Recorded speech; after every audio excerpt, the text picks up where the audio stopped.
हिवाळ्यात इतर वेळेस लवकर उठायची अजिबात इच्छा होत नाही, पण आजचा दिवस काहीतरी खास आहे आणि त्यासाठीच मी अगदी लवकर पहाटे उठलेली आहे. नमस्कार, तुम्हा सर्वांचे माझ्या आजच्या ह्या नवीन व्हिडिओमध्ये खूप खूप स्वागत आहे.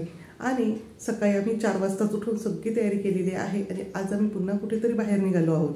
कुठे जाणार आहोत, कसे जाणार आहोत ते तुम्हाला पुढे कळणारच आहे. त्यासाठी व्हिडिओ तुम्ही शेवटपर्यंत नक्की बघा. आणि आत्ता वाजलेले आहेत घड्याळ 6:15. तुम्ही बघू शकतात, हे बघा 6:15 वाजलेले आहेत आणि आता आम्ही निघालेलो आहोत. सकाळी अर्थातच भरपूर प्रमाणात थंडी होती, पण त्याचबरोबर अगदी जास्त प्रमाणात धुके सुद्धा पसरलेले होते. हे वातावरण अगदी नयनरम्य होते आणि मनाला अगदी आनंद देऊन जाणारे होते. आता प्रवास आमचा सकाळी लवकरच सुरू झालेला होता आणि थोड्याच वेळात आम्ही येऊन पोचलेलो होतो. ते म्हणजे ज्योतिर्लिंग कृष्णेश्वर या ठिकाणी.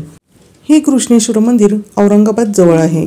आणि आता आम्ही या कृष्णेश्वरला आल्यानंतर सर्वात आधी अशा पद्धतीचे गंध हे लावून घेत आहे. मी कोणत्याही अशा धार्मिक ठिकाणी गेल्यानंतर मला हे असे गंध लावायला फार आवडतात आणि तशी व्हिडिओ तुम्ही माझ्या चॅनलवर बघितले सुद्धा असतील. त्यानंतर आता आम्ही निघालो आहोत ते म्हणजे दर्शनासाठी. पण इथे तुम्ही बघू शकतात खूप प्रचंड प्रमाणात इथे गर्दी होती. आम्हाला दर्शनासाठी साधारणतः 2 ते 2.5 तास हे लागलेले होते, कारण की डिसेंबरच्या एंडिंगला इथे आम्ही आलेलो होतो आणि त्यावेळेस शाळेच्या ट्रिप वगैरे असतात. त्याचबरोबर पर्यटकसुद्धा इथे भेट देण्यासाठी आलेले असतात. आणि त्यानंतर अगदी सुंदर असे हे महादेवाचे श्री कृष्णेश्वर मंदिर इथे आपल्याला पाहायला मिळते आहे. 2 ते 2.5 तास नंबरासाठी उभं राहून सुद्धा असे हे छान दर्शन झाल्यानंतर मन अगदी प्रसन्न होऊन जाते. सगळा थकवा हा पूर्णपणे निघून जातो. या मंदिराचा एक नियम आहे की पुरुषांनी कमरेच्या वरती कोणतेही वस्त्र हे परिधान करायचे नाही. त्याचबरोबर चामड्याच्या वस्तू वगैरे सुद्धा शरीरावर घालायचे नाही किंवा जवळ ह्या बाळगायचे नाही. तशानुसार इथे पुरुष हे तुम्हाला दिसत आहेत. आणि आजूबाजूचा परिसर सुद्धा तुम्ही बघू शकतात. बऱ्याच प्रमाणात इथे गर्दी आहेत आणि सर्वजण इथे फोटो काढण्याचा मोह हा अजिबात आवरू शकत नाही. प्रत्येकजण आपल्या कुटुंबाबरोबर इथे वेळ घालवत आहे. आणि मी सुद्धा या अगोदर कृष्णेश्वरला आलेले होते, पण त्यावेळेस मी माझ्या कुटुंबासोबत आलेले नव्हते. तर आज मी माझ्या कुटुंबासोबत इथे आलेली आहे आणि मी सुद्धा इथे काही वेळ घालवलेला होता आणि त्यानंतर निघालो ते म्हणजे पुढच्या दर्शनासाठी. आता आम्ही पुढे आलेलो आहोत ते म्हणजे भद्रा मारुतीला. कृष्णेश्वरपासून अगदी थोड्याच अंतरावर भद्रा मारुती आहे. तर ते सुद्धा मंदिर तुम्ही इथे बघू शकता. खूपच सुंदर असे हे मंदिर आहे. आणि मागच्या वेळेस ज्या व्हिडिओमध्ये तुम्ही भद्रा मारुतीचे मंदिर पाहिले त्यावेळेस पावसाळा चालू होता आणि या ठिकाणी पत्र्याचे शेड वगैरे होते, त्याचबरोबर ताडपत्री घातलेली होती. त्यामुळे हे मंदिर एवढे व्यवस्थित पाहायला मिळाले नाही. पण आज तुम्ही बघू शकतात इथे सुद्धा शाळेची ट्रिप आलेली होती, तरीसुद्धा इथे जे दर्शन आहे भद्रा मारुतीचे ते अगदी मोकळे असे झाले. आता सकाळपासून निघालेलो होतो आणि भूक तर ही लागणारच होती, म्हणून आम्ही रस्त्याच्या बाजूलाच एक छान असे शेड होते तिथे जेवणासाठी थांबलेलो होतो. तर आज आम्ही जेवणामध्ये मिसळपाव खाण्याचा बेत हा केलेला होता. आता मिसळपाव जरी खाणार असू तरीसुद्धा आम्ही त्याबरोबर सलाद हे खाणारच होतो. त्यासाठी इथे मी सलाद हे कट करून घेत आहे. त्याचबरोबर हे माझे मिस्टर पाव वाढायला मदत करत आहे. आणि माझ्या आईने इथे करून आणलेली होती अगदी झणझणीत तरीबाज अशी मिसळपाव आमच्या घरात सर्वांनाच खूप आवडतो. त्यामुळे मग आम्ही सकाळच्या जेवणासाठी असा हा मिसळपावचा बेत केला. यामुळे काय झाले की सकाळी आमचा स्वयंपाकाचा जो वेळ आहे तर तो सुद्धा बऱ्या प्रमाणात वाचलेला होता. म्हणजेच काय तर दुपारच्या जेवणामध्ये आम्ही एक शॉर्टकट मारलेला होता. आता सर्वांसाठी मी इथे मुळा, कांदा, बीट, गाजर असे कट करून दिलेले आहेत. आणि त्यानंतर सर्वात शेवटी मिसळ पूर्ण होते ती म्हणजे अशा शेव फरसाणने. आणि लगेचच आम्ही अगदी मिसळपाववर तावच मारलेला होता. तर आजच्या ट्रिपमध्ये माझ्याबरोबर माझी मावशी, काका, आई, वडील, त्याचबरोबर आमची 2 मुलं आणि आम्ही दोघे असे आलेलो आहोत. तर ही आहे माझी मावशी, हे माझे वडील आहेत. तर यांना खाली बसण्याचा त्रास असल्यामुळे हे असे इथे वरती थोडेसे उंचावर बसलेले आहेत. आणि त्यानंतर इथे हिरवी साडी घातलेली माझी आई आणि ते टोपी घातलेले माझे मावशीचे मिस्टर आहेत. आणि हे आहेत आमचे ड्रायव्हर भाऊ आणि हे माझे मिस्टर आहेत ज्यांना तुम्ही ओळखतातच. आता आम्ही जेवण वगैरे करून त्यानंतर संध्याकाळी एका ठिकाणी चहासाठी थांबलेलो होतो. यानंतर आम्ही पुढे गेलो ते म्हणजे माहूरला पोहोचेपर्यंत आम्हाला रात्रीचे 8:30 वाजलेले होते. त्यानंतर आम्ही जेवण करून आराम केला.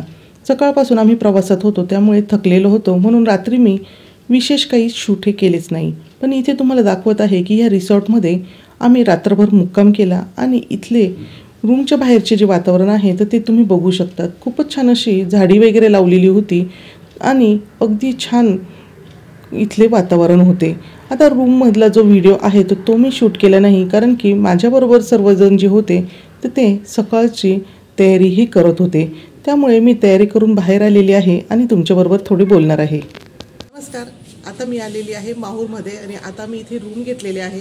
इथेच सगळे आपल्याला सोय आहे, कारण की आपण ज्यावेळेस इथले कोणतेही रूम घेतो त्यावेळेस आपल्याला इथे साडी किंवा हार, फुलं वगैरे सगळं काही इथे मिळून जातं. इथे सगळे जे विकणारे लोक आहेत तर ते आपल्याला येऊन आपल्या रूमवर सगळ्या गोष्टींची सोयही करून जातात. तर आता यानंतर मी जाणार आहे माहूरगड दर्शनावर. आता वाजलेले आहे सकाळचे 7 आणि त्यानंतर मी माहूरचं दर्शन घेणार आहे आणि तुम्हीसुद्धा माझ्याबरोबर माहूरगडाचे रेणुका देवीचे दर्शन घ्या. नमस्कार.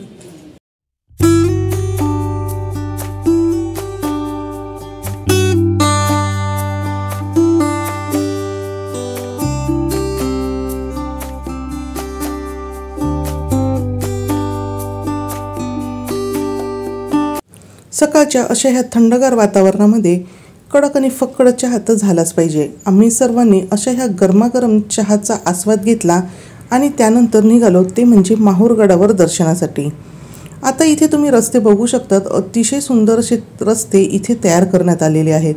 पूर्वी आम्ही 7 ते 8 वर्षापूर्वी इथे आलेलो होतो तर त्यावेळेस अशा प्रकारची काहीच सोय इथे नव्हती आणि आता बरीचशी सोय आणि सुधारणा इथे अजूनही होत आहेत.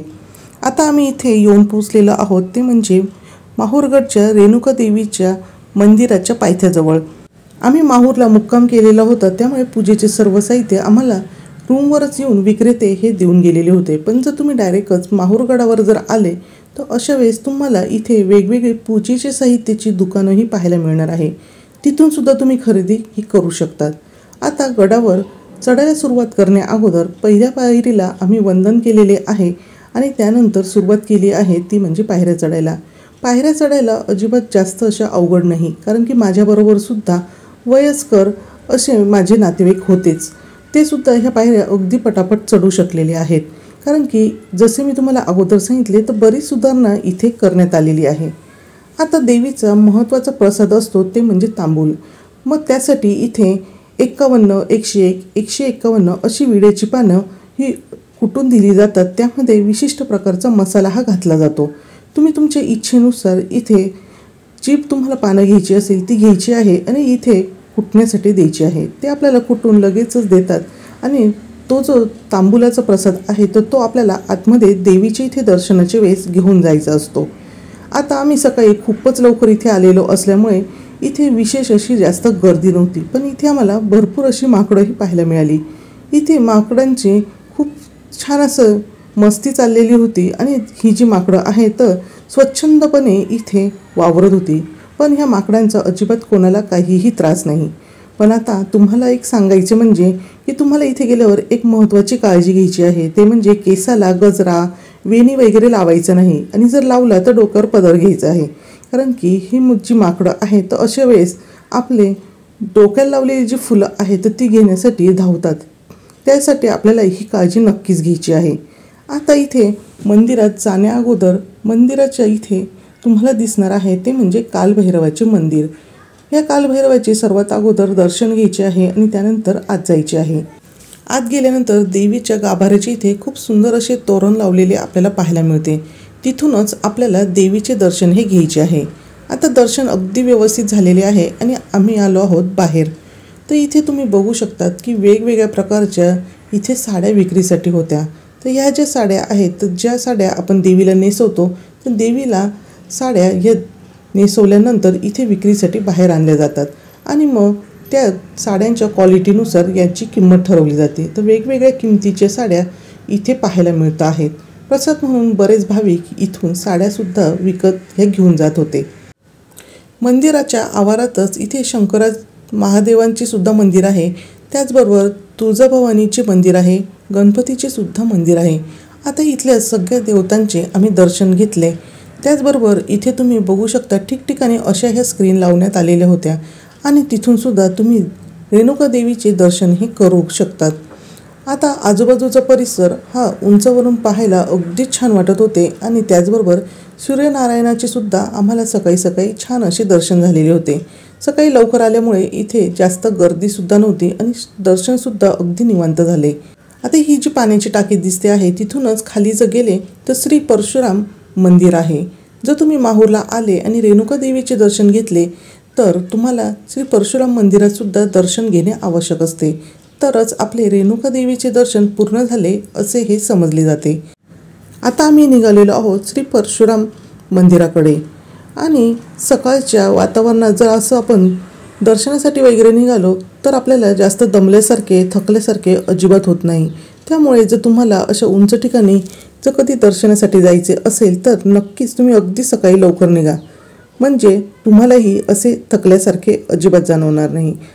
इथल्या ज्या पायऱ्या आहेत तर त्या तुम्ही बघू शकतात की उंचीला ह्या पायऱ्या कमी असल्यामुळे उतरायला सुद्धा आणि चढायला सुद्धा ह्या पायऱ्या खूप जास्त अवघड नाही आणि इथे पत्र्याचे असे हे शेड टाकून घेतलेले असल्यामुळे इथे उन्हाचा त्रास सुद्धा जाणवत नाही। आता आम्ही ह्या ज्या पायऱ्या आहेत अगदी काही मिनिटातच उतरलेलो आहोत। त्याचबरोबर आम्ही पायऱ्या उतरताना आजूबाजूच्या निसर्गाचा सुद्धा आस्वाद घेत होतो, कारण की वरती आल्यानंतर आजूबाजूचा जो निसर्ग आहे तो खूपच छान असा दिसत होता। आणि आम्ही आता येऊन पोचलेलो आहोत ते म्हणजे श्री परशुराम मंदिरामध्ये। इथे सुद्धा जास्त काही गर्दी नव्हती आणि आमचे दर्शन अगदी व्यवस्थित असे झालेले आहे आणि इथे आता आम्ही परशुराम मंदिरात दर्शन हे घेत आहोत।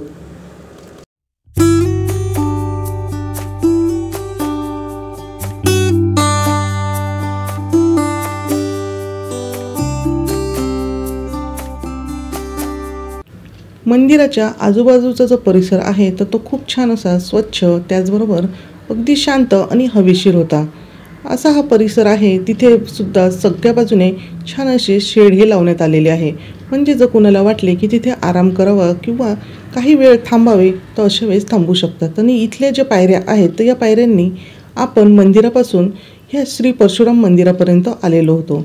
आता इथे हे आम्हाला काही पाहायला मिळाले ते म्हणजे एक असं छान दगडाचा गोटा होता आणि त्याखाली पैसे ठेवायचे आणि त्यानंतर त्यावर हात ठेवायचा होता। जर दगड फिरला तर समजायची की आपली मनातली इच्छा ही पूर्ण होणार आहे।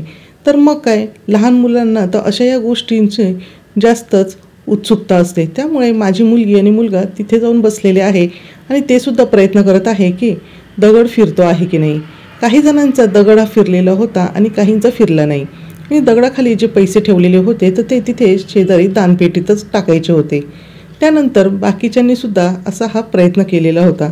थोडा वेळ का होईना पण काहीतरी करमणूक किंवा काहीतरी उत्सुकतेपोटी आम्ही तिथे वेळ घालवला। तुम्हाला याविषयी जर काही माहिती असेल तर मला कमेंट करून नक्की सांगा। मंदिराच्या पाठीमागे हा कुंड आपल्याला पाहायला मिळतो, पण आता हा कुंड पूर्णपणे कोरडा पडलेला दिसतो आहे। आता ज्या रस्त्याने आपण परशुराम मंदिराकडे आलो त्याच्याच बाजूच्या रस्त्याने म्हणजेच मंदिराच्या मागच्या रस्त्याने इथून आपल्याला खाली उतरण्याची सोय आहे आणि हा रस्ता अगदी शॉर्टकट आहे। या पायऱ्यांनी जर आपण खाली उतरलो तर अगदी 15 ते 20 मिनिटात आपण खाली येऊ शकतो। त्यामुळे या पायऱ्यांनी आम्ही हे खाली आलेलो आहोत आणि पायऱ्यासुद्धा इथे तुम्ही बघू शकतात अजिबात जास्त ह्या पायऱ्या उंच नाही। समोर जे 4 व्हीलर दिसत आहे तिथे आहे देवी मंदिराचा पायथा आणि त्याच्या अलीकडच्या बाजूने आम्ही इथे बाहेर आलेलो आहोत। चला तर मग ह्या व्हिडिओचं मी इथेच एंड करत आहे, कारण की अजून मोठा व्हिडिओ केला तर तो तुम्हाला पाहायला कंटाळवाणा वाटणार आहे। पण हा प्रवास इथेच अजून संपलेला नाही, तर त्याचा नेक्स्ट व्हिडिओ मी तुमच्याबरोबर लवकरच शेअर करणार आहे आणि तो व्हिडिओसुद्धा तुम्हाला नक्की आवडणार आहे, कारण तिथे अजून एक देवाचे जागृत देवस्थान जे आहे तर तिथे आपण भेट देणार आहोत आणि ज्योतिर्लिंगापैकी एका ज्योतिर्लिंग मंदिराला भेट देणार आहोत। त्याचा इतिहास तुम्ही एका लहान मुलाच्या तोंडून ऐकणार आहात। त्यासाठी चॅनलला जर सबस्क्राईब केले नसेल तर चॅनलला सबस्क्राईब करून शेजारील बेल आयकॉनही क्लिक करा, म्हणजे तुम्हाला येणाऱ्या व्हिडिओचे नोटिफिकेशन हे मिळत जाईल। देवी मंदिरात गेल्यानंतर आम्हाला असा हा प्रसाद म्हणून हार मिळालेला होता, तो आम्ही गाडीला हा लावून घेतलेला आहे आणि आता आम्ही निघालो आहोत पुढच्या प्रवासाला। तोपर्यंत सर्वांना बाय।